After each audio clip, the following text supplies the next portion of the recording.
Hello everyone.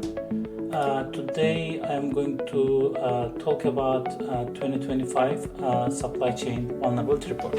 So this report is about how to manage the cyber risk associated with vulnerabilities from a third-party cyber risk management perspective. So it is not like a general vulnerability report that you will see tons, out of other companies, but this report is more about the vulnerabilities from a third-party risk management perspective, and we are tackling the problem from a different perspective, and we are trying to help third-party cyber risk professionals and also like SOC analysts and everyone to understand that vulnerability risk management associated with vulnerabilities is beyond the internal IT systems, because what we have seen throughout the last couple of years, that vulnerability management is no longer an internal IT concern. Our attack surface extended to third parties, extended to vendors, and if there is a risk associated with a vulnerability in a vendor, that problem might cascade through our company. We have seen that with MOVIT attacks. We have seen that mass exploitation of clear vulnerabilities. We have seen that with other vulnerabilities as well. So we cannot think about like we have a vulnerability scanner in-house, we will secure and patch our own systems and we will be good. No, that's not the case anymore. We need to look into the vulnerabilities in the third parties and vendors as well. And as Black Kite, our own research team, Black Kite Research and Intelligence Team, in short we call them bright because they are full of bright minds, we analyzed thousands of vulnerabilities throughout the year to understand which vulnerabilities might be exploited by threat actors and that those vulnerabilities will impact the supply chain. So that is a very, very important concept that we need to understand. We are not just looking at the vulnerabilities for our own system, we are looking at the vulnerabilities for our supply chain. And we are trying to understand which vulnerabilities will be exploited in the wild from a third-party cyber risk perspective. And the focus of this report is not just one dimension. In a traditional vulnerability risk management approach, there is one dimension, which is severity of the vulnerability, which is necessary. We need to know the severity, but it is not sufficient because you will end up with tens of thousands of vulnerabilities, and I will give the exact numbers. That's why we need a three-dimensional approach when we attack the problem from a third-party cyber risk management perspective. The one dimension is, of course, the severity of the vulnerability is important to understand the criticality, but the other dimension is the exploitability by the threat actors. And the third dimension is the exposure, right? How many of your vendors are susceptible to that specific vulnerability? That gives us the exposure.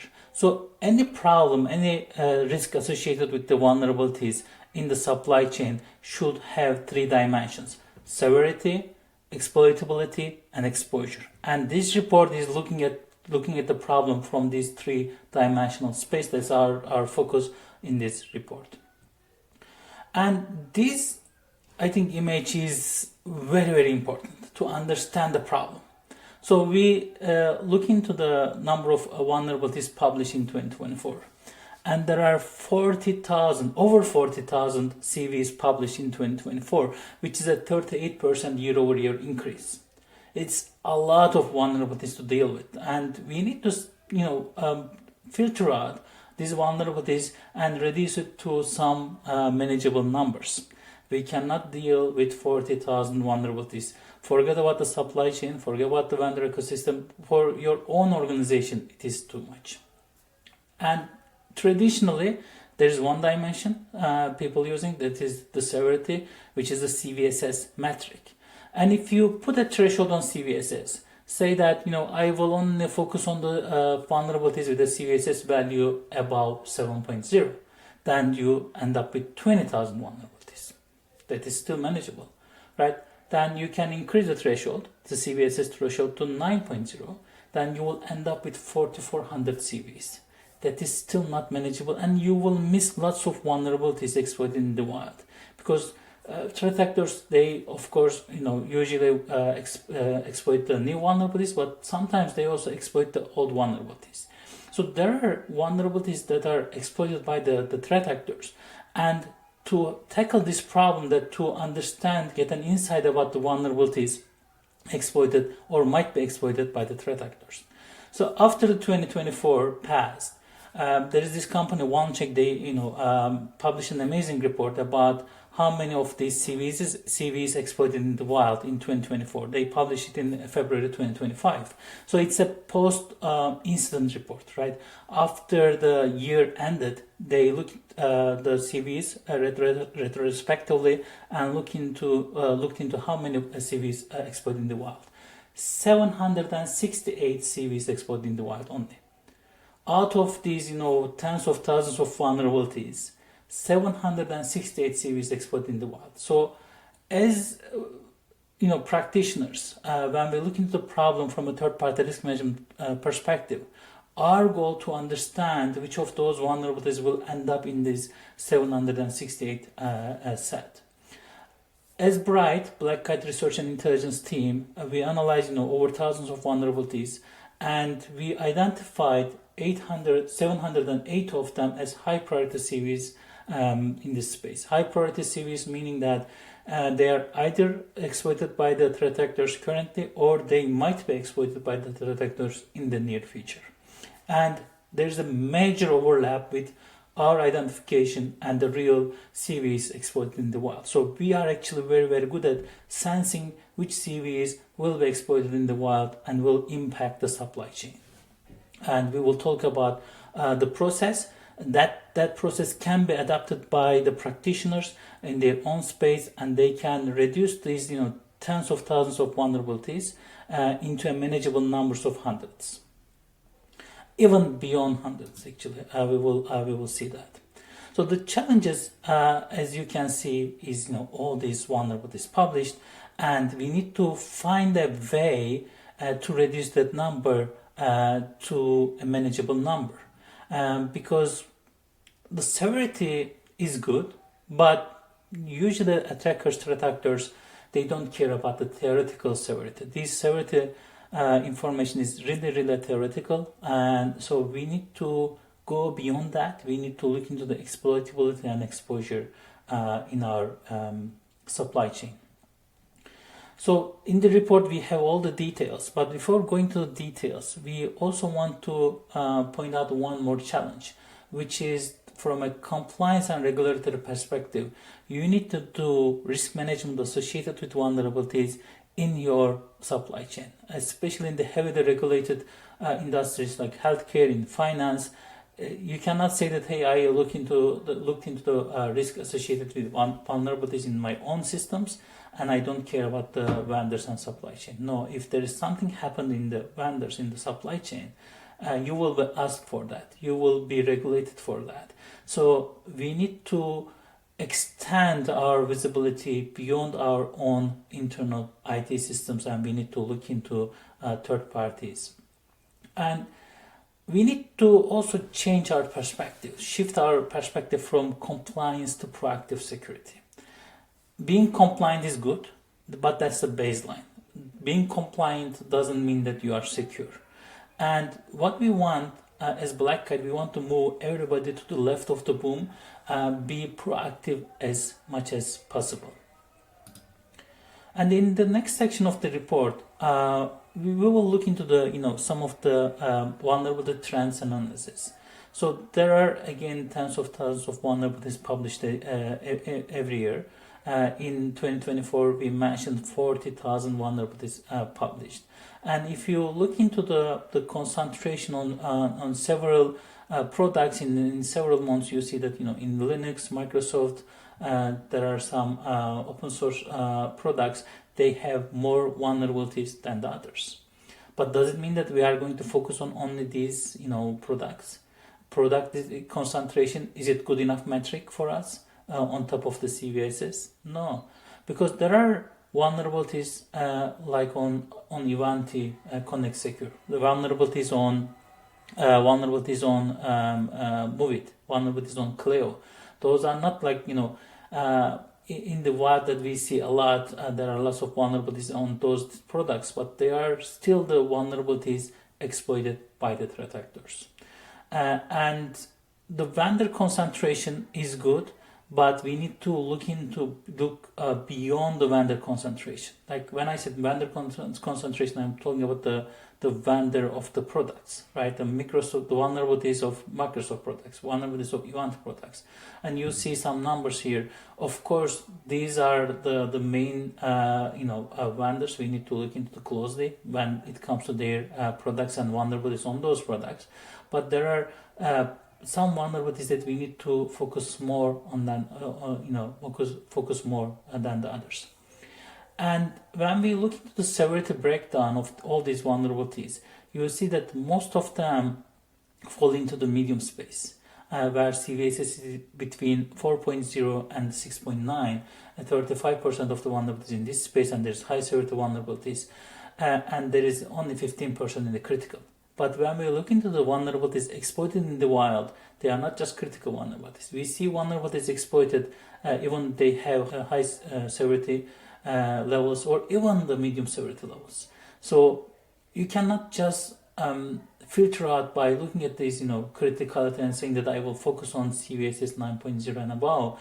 No, that's not the case when we look into the exploited vulnerabilities in the wild. And the exploitability metrics are important. The products should be discoverable, and I will touch base on that a lot. It should be able to weaponize. For instance, remote code execution vulnerabilities are the favorite of ransomware groups or other threat actors. They love because they can remotely execute some commands to gain access. So that's also important. And the strategic value is important. For instance, if they find a vulnerability in a managed file transfer servers, so it will open up so many doors to threat actors that they can attack hundreds of companies that we have seen with clear vulnerabilities. We had seen with void vulnerabilities in the past. That's why we need to focus on that. And I want to give some statistics to understand the timeline of what's going on in the vulnerability space. We talk about the number of vulnerabilities increased year over year. Let's look at the exploitation metrics. In 2021, average days from disclosure to exploitation was 42 days. In 2022, it reduced to 32 days. In 2023, it reduced to 5 days from disclosure to exploitation. So, but what it means is that if it is not a 0-day vulnerability, when that vulnerability is discovered and become a public information, in 5 days, that is the average, by the way. So there are like on the same day exploitation, there are like big exploitation, but on average in 5 days, threat actors will exploit that vulnerability after its disclosure. And in 2024, high-risk vulnerabilities are exploited within 14 days, and with some being weaponized on the day of the disclosure. I have witnessed personal, on that one. In the morning, a CV is published with the details. In the afternoon, 2 p.m., it's been exploited by a threat actor. So we need to understand that this time frame is very short. We need to act very rapidly and to understand the risk associated with this vulnerability in our third-party risk management space, in our supply chain. And there are the exploits published by either researchers, by hackers in different platforms. The numbers are amazing. Like 318 exploit codes published in ExploitDB in 2024, for instance.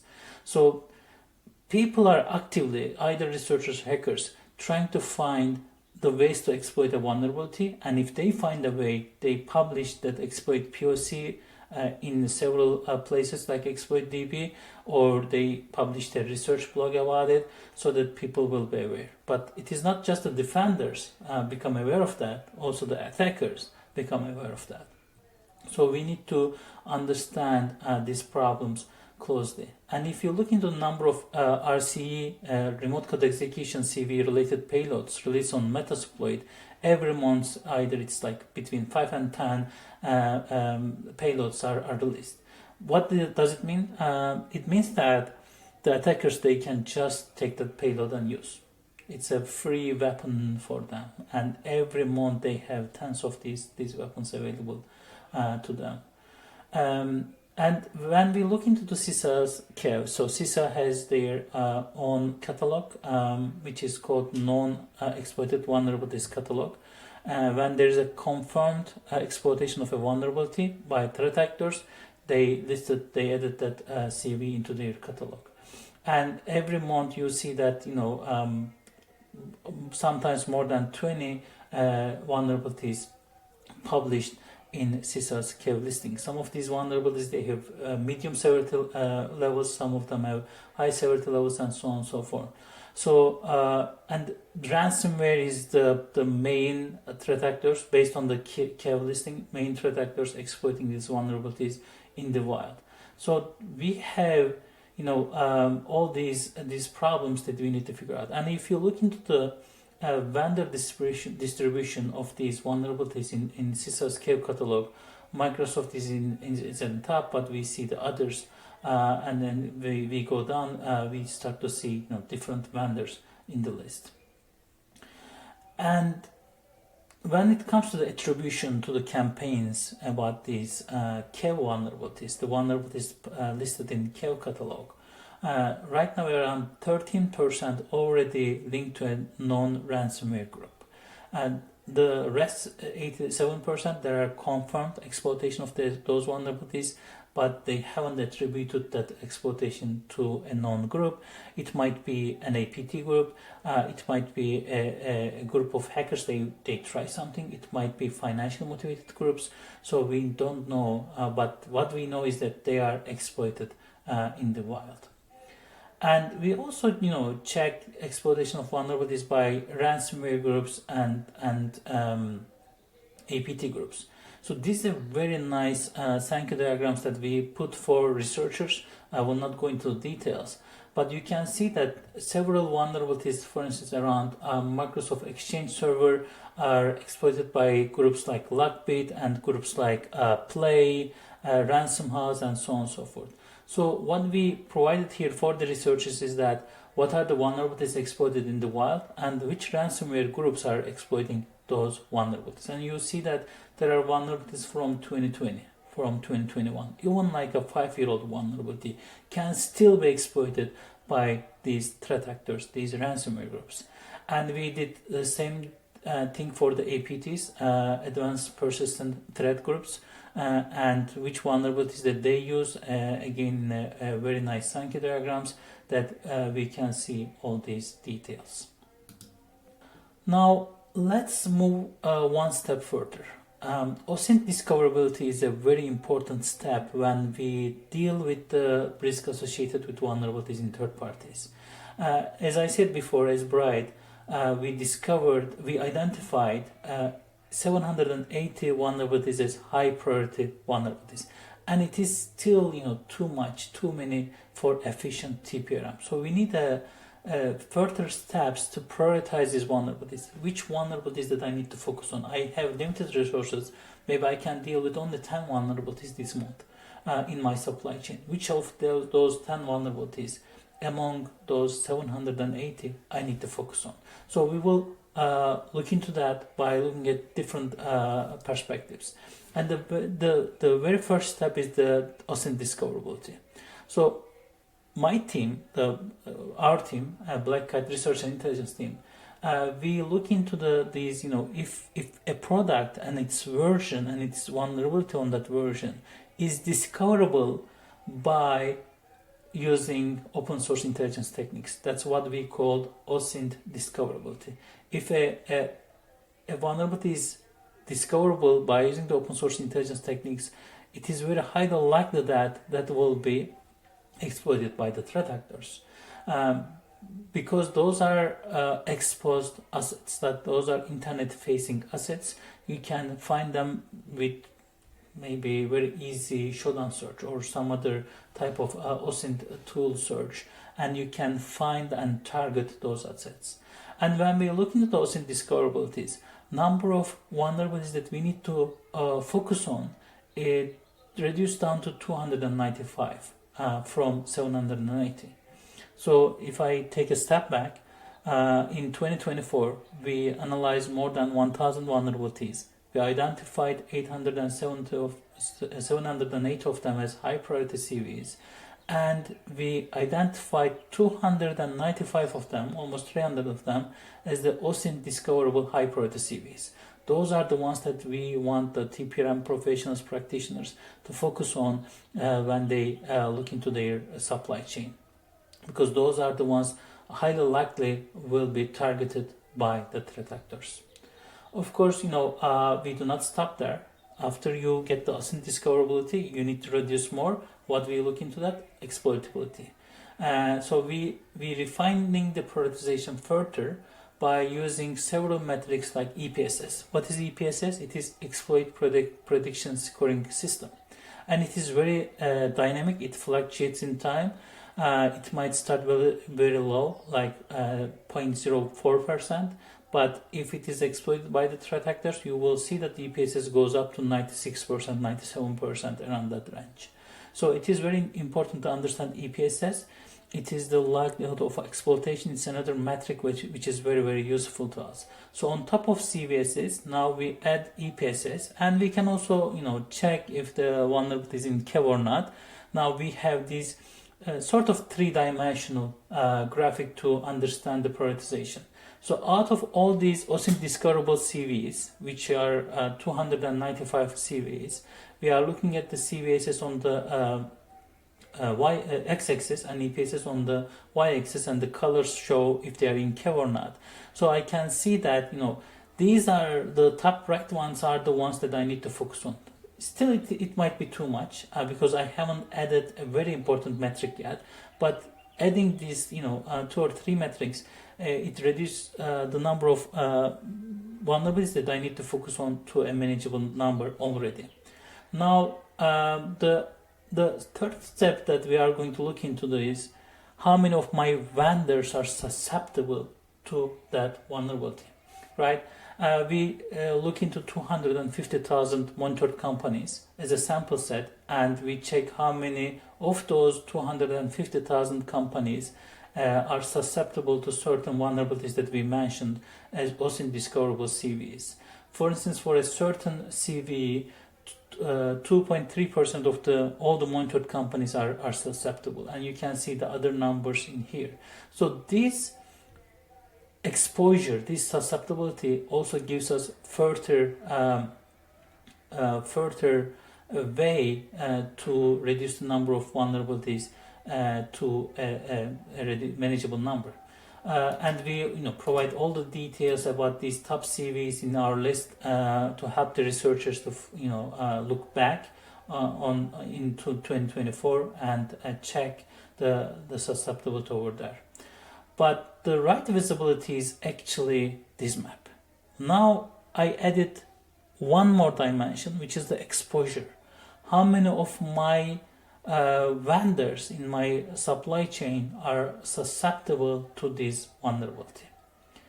And I remove the small dots, so the bubble size is proportional to the number of vendors susceptible. So if you remove the small ones, maybe my one vendor, 2 vendors, 3 vendors are susceptible. So you can put a threshold based on your risk appetite, based on your resources. I think for this graph we put as 10. If it is above 10, you see a number here. And again, CVSS is on the x-axis, EPSS on the y-axis, and the colors show if it is in KEV or not. Now the number, so the zone that I need to focus on is this high probability, high impact zone. Now I am looking at high probability. They are highly probable to be exploited by the threat actors, and it is impactful in my supply chain because many of my vendors are susceptible to that vulnerability. Now the number of vulnerabilities that I need to focus on here is probably 13, 15. It is very, very manageable. We started from 40,000 vulnerabilities published in 2024, right? Then we reduce it down to 780 high priority CVEs. Then we reduce it down to 295, which are OSINT discoverable vulnerabilities. Then we reduce it down to the 15, so that this is very manageable. Now I have enough resources to track down the vendors that are susceptible to this vulnerability. And we have a static version of this graph, and I love the static version better because now I can see all the vulnerabilities in these bubbles openly. And you can see that there are Ivanti vulnerabilities, Strix vulnerabilities, there are some Jenkins vulnerabilities. These are the vulnerabilities exploited by the ransomware actors, by ransomware gangs. So now I know which vulnerabilities that I should focus on my supply chain, which is very, very important. As a result, from hundreds to a manageable number, we brought down. That's the way to handle the risk associated with vulnerabilities in the third-party cyber risk space.